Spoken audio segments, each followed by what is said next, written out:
Okay, here we go. This is floor plan part 4, and by now you should have most of the inside of your house plan drawn, except for windows and doors and dimension lines. And we're going to concentrate on this area here today with the which is the kitchen that you see in this general area here. You've already defined where that wall is coming, where that door is coming outside of the garage. So what we want to do is draw these countertops in today, and this is where you as an interior designer will be doing a lot more kind of things.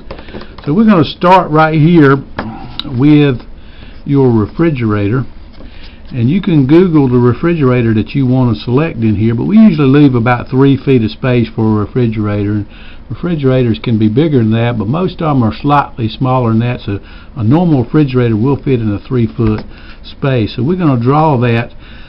We're just going to draw for now, just so we leave that space. We're going to draw a 3-foot by 3-foot box for that refrigerator. Now your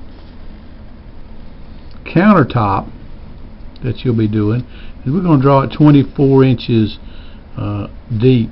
So once you come in here and measure off of these walls that you have drawn, and you're going to come over and we're going to draw a line that's 24 inches from the inside of that wall, and we're going to come to this point, and then we're going to measure over 24 inches from this wall over here, and we're going to draw this line. And you can go ahead and draw it through, and we're going to come back and cut that off for the range in here, and you're going to draw it to that point right about there, which is, we have about 5 feet from the inside corner of that cabinet to the inside corner of that cabinet. So you can go ahead and stop that line at 5 feet. You can go ahead and draw all the way through. We'll come back and bump that little range out at that point, and then you're going to draw this line across here, and that line is going to be, that countertop is about 4 foot wide in that direction here. And then I want you to draw a line straight up the page here. Now you'll see I've got a little dotted or dashed line going across here. That's basically in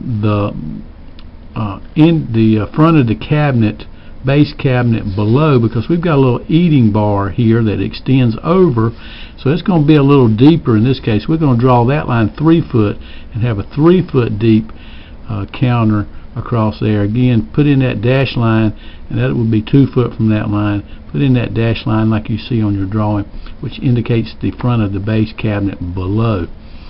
And then you'll see these other dash lines that come along here, and they are your upper cabinets, your cabinets above, your wall cabinets above your countertop, and they are a foot deep. So offset over 12 inches and draw a dash line like you see in your drawing here to indicate those upper cabinets.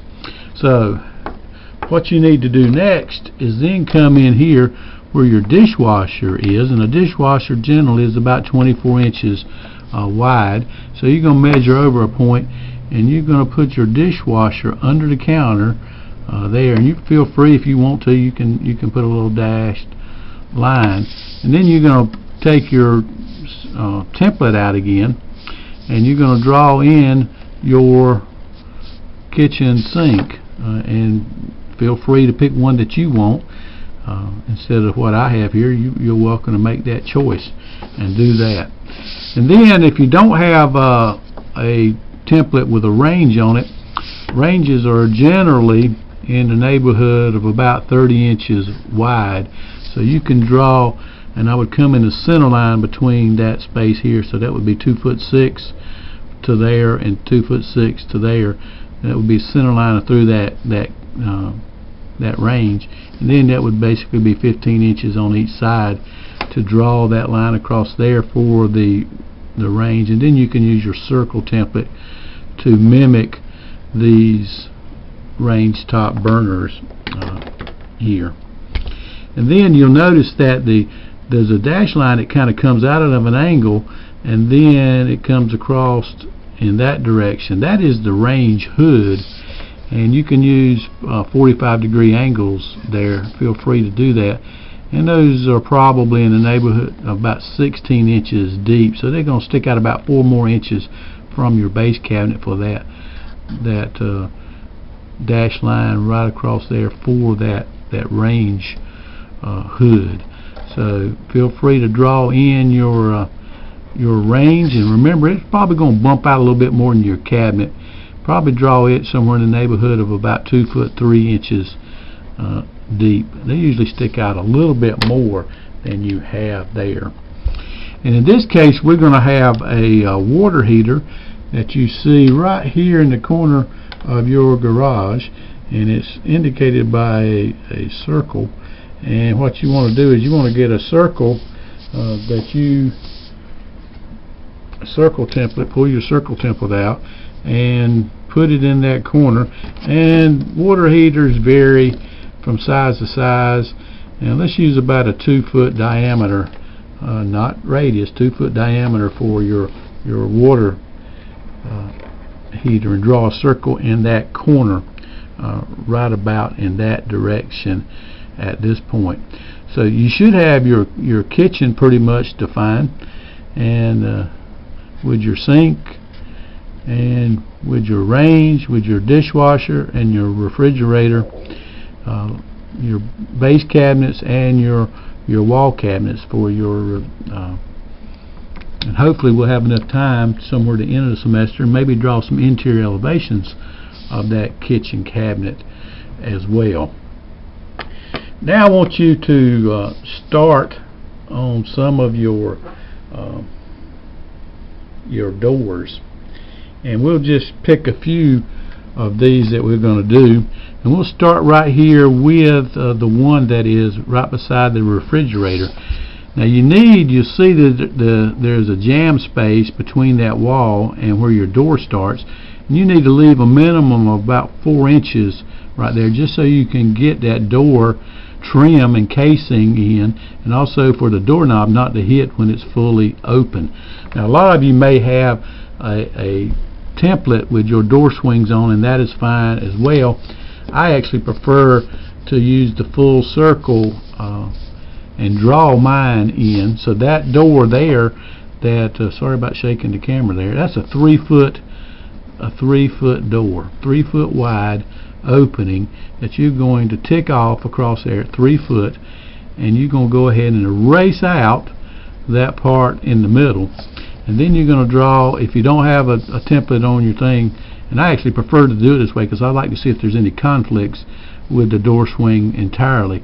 And you want to go ahead and draw that door in, and draw a line 3 foot long from that corner of that door opening. Draw it in 3 foot, and then just get you a circle template that matches that radius, and draw that door swing in. That way I can tell if there's any conflicts whatsoever with the door opening and closing around that radius that it takes.